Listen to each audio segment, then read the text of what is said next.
When you're a company like Volkswagen, you'd like to think you kinda have all grounds covered when it comes to transport. I mean, with owning Seat and Skoda and Audi and all the rest, you'd like to think that if Volkswagen themselves don't have it, they're bound to have a subsidiary that does. But believe it or not, that's not always the case.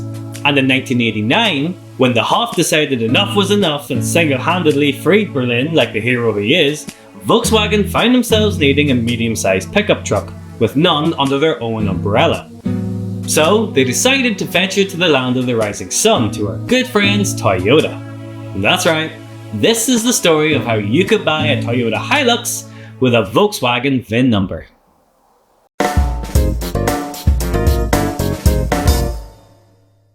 Volkswagen's history with commercial vehicles goes back basically as far back as Volkswagen itself. Not counting things like amphibious army vehicles, which will be a video in itself, Volkswagen's career with commercial vehicles all started with a simple sketch back in 1947. Which is funny really, since Volkswagen itself started as a drawing on a handkerchief by a famed Austrian painter. This sketch would go on to form the basis for what we call the Transporter today, and became the backbone of Germany, much like the Ford Transit of the UK. In 1975, we got its bigger brother, the LT, or Lastentransporter. Yeah, I don't think I did a great job of that one, but there you go. Strangely, Lasten means junior, and this big bastard was anything but. Primarily, this was sold as either a big van, a recovery truck, or a looting body, depending on your orientation. But we ain't here to talk about vans, we're here to talk about pickup trucks. Hell yeah, brother! And in 1979, we got Volkswagen's first small pickup, the Caddy. Surprisingly though, it didn't originate in Germany. The Caddy actually first started in the US at the ill-fated Westmoreland plant, which we've talked about before. Eventually, in 1983, it made its way to Europe and got itself a cult following. I would still love one to this day. There's something strange about a pickup that I have absolutely no use for and isn't really that great of a pickup that I just find so endearing. But with the Transporter pickup being a bit too big and the Caddy being golf based and a bit too small, Volkswagen was after a middle ground pickup truck to cover the market. But they didn't really want to spend too much and they didn't even have a base platform in place. Luckily for Volkswagen though, there was a little known company trying to get its foothold in Europe at the time, and they just happened to have the perfect vehicle for Volkswagen. Introducing the legend that is the Toyota Hilux. Now, some of you probably know already, we absolutely love the Toyota Hilux here at 427 Motorsports. I mean, how can you not?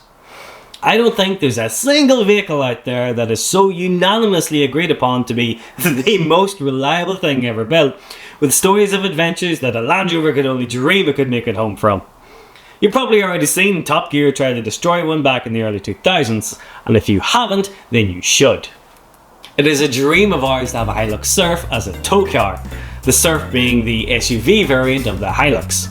And if you'd like to make that happen, then head on over to our web store, 427motorsports.co.uk, where we have a shit ton of cool merch with VWs on it, with Mercedes on it, with whatever we're talking about that day on it. You get a cool t-shirt, we get money towards a Jeep, everybody wins. And if that wasn't the smoothest transition into a shop plug that we've done yet, then I don't know what is.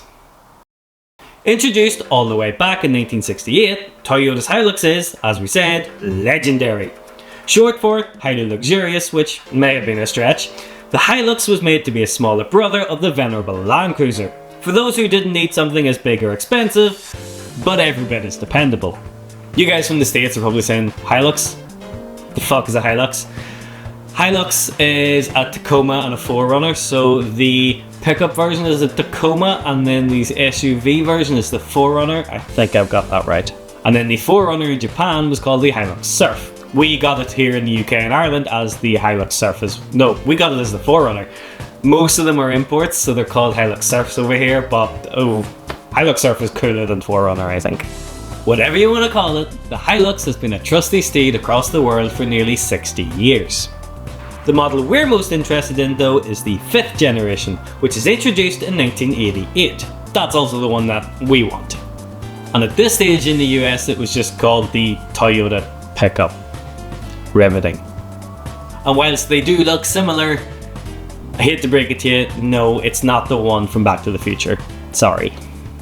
This generation of Hilux was a big success in its home country and the States, but in Europe the Hilux wasn't the big name that it is today.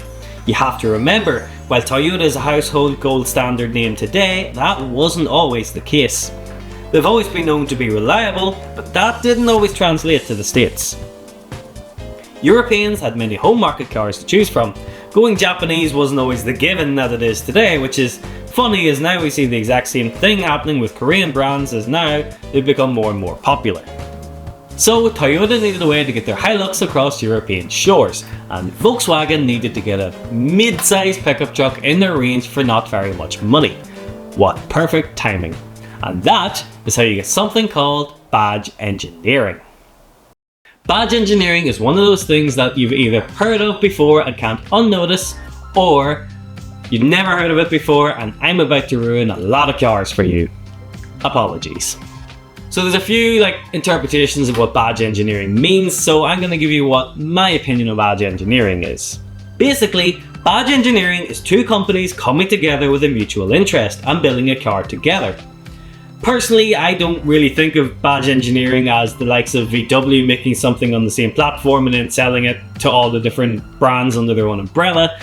To me, badge engineering is more when two companies who, in any other case, would have nothing in common and decide to build a car together. For example, Volkswagen getting together with Toyota to make the Hilux more readily available in Europe, or Mitsubishi and Chrysler getting together to form Diamond Star, badge engineering things like the Eclipse and the Stealth, or in another Volkswagen case when they got together with Ford and made the Galaxy and the Chiron and that whole clusterfuck of things. So why do this? Well, there's many reasons, but realistically the main one is financial, because of course, it's a business. For example, Toyota and Subaru wanted a sports car. Subaru couldn't afford all the tooling involved, but are experts in boxer engines with a low center of gravity, which is good for handling. And Toyota has the engineering and bean counting prowess to make it work. So, work together, share the financial strain, and both companies get a new car out of it.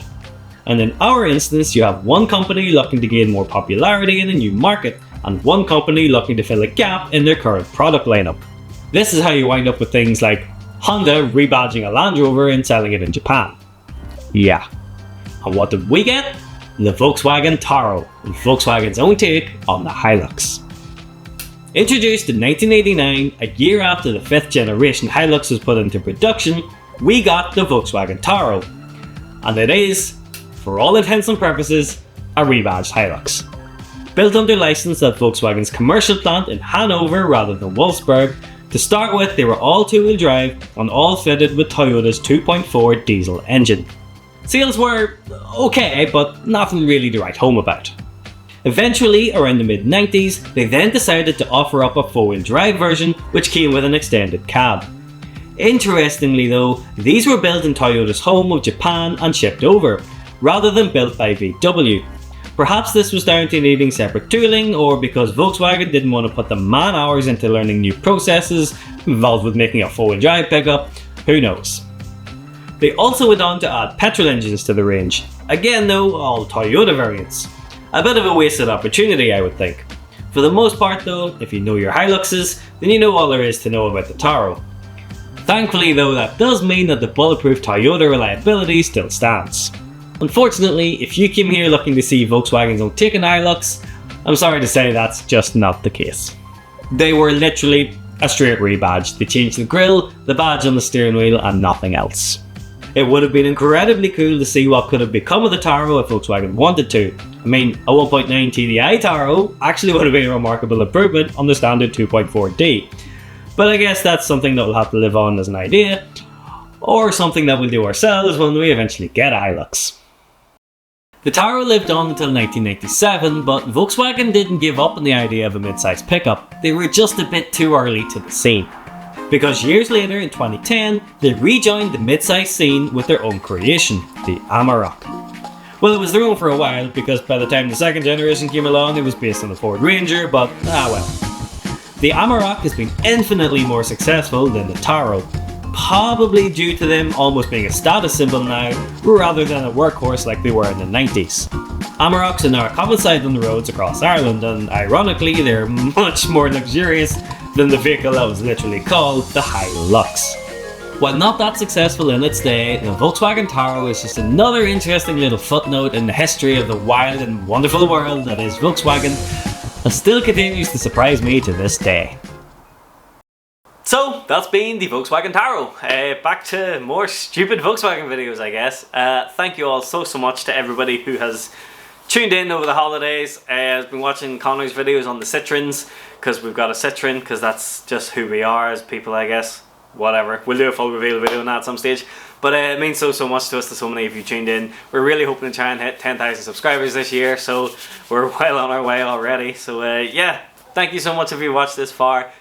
Subscribe, check out the web shop link and get yourself a t-shirt with something cool on it. Support us getting a Hilux and getting our Volkswagen camper van. Nearly forgot that it was a camper van. Help us get the camper van back on the road and just all sorts. So yeah, I've been Tomo, this has been 427. Thank you so much for watching and good luck.